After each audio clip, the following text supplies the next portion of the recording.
Is he dead? First words out of Darylyn's mouth when we get back to the house. No, but he's unconscious, Dad says, and tells them what happened. What about his truck? Ma asked. Wheelins will send up a tow truck tomorrow. Do you think he's hurt badly, Ray? Likely so. He's got a broken leg, I can tell you that. Was the bone all sticking out? Asked Darylyn. I tell you, I've got the strangest sister. All I know is that the truck came down on it when it turned over, Dad says.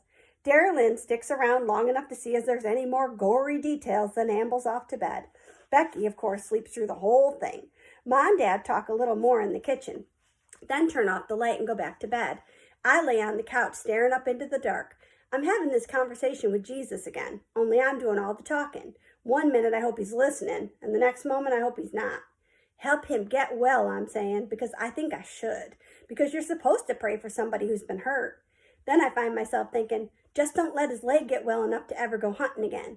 Can you ask God to heal things, but only so much? Next morning, a tow truck comes up from Wheelins, and people stand around to watch. It's Sunday morning, so word hasn't spread too far yet. Dad and me and Darylyn all go over to watch. Dad wants to be sure there's nothing left in the weeds belonging to Judd. Finally, the truck's up on the road again, being towed to the garage where Judd works. Truck don't look as bad as Judd did. Bet he didn't even have a seatbelt on.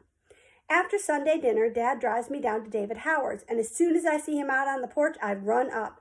You hear what happened, I say? I can tell by David's face he hasn't. What? He says. You know that big pothole this side of the bridge? It caved in, whoops David. No, but you know Judd's truck? It fell through. No, David, let me tell it. Judd was driving drunk again last night, and his trunk must have hit that pothole and gone out of control.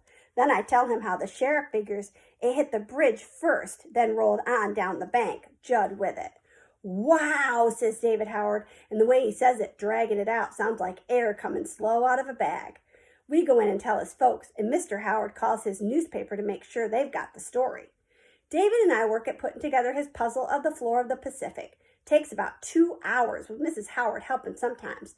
And when we're all done, all we've got is a lot of light and dark lines. Looks like blue burlap up close, with names printed on it.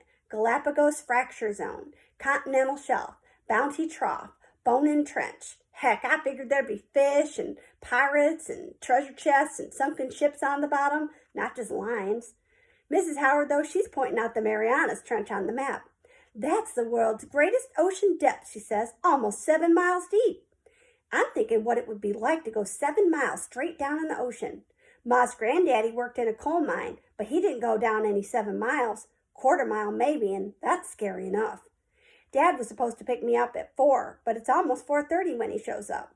I don't mind, though, because Mrs. Howard gets out some pumpkin pie, and this gives me time for a second piece.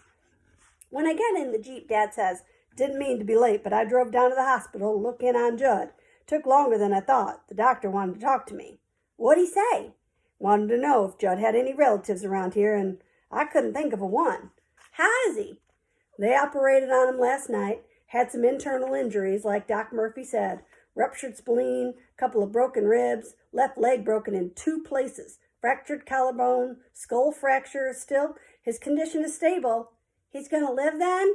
I don't really sound very pleased. I think so, but it's going to be a while before he can go back to work. How about hunting, I asked.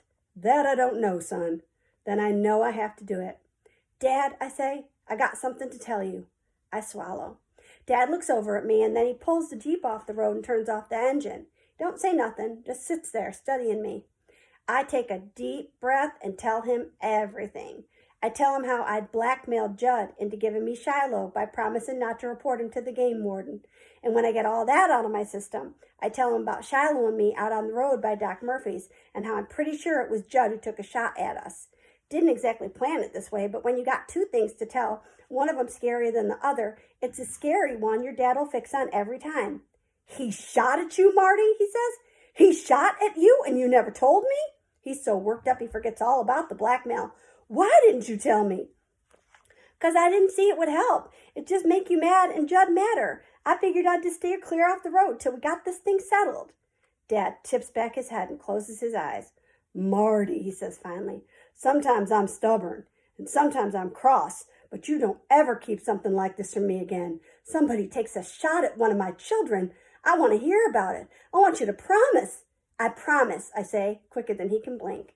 And when Dad starts up the engine again and don't say one word about the blackmail, I'm so happy and relieved to have it out and over with, I almost start to whistle. Then I figure that with a man in the hospital, half his bones broke, it's no time to be whistling, no matter what I think of him.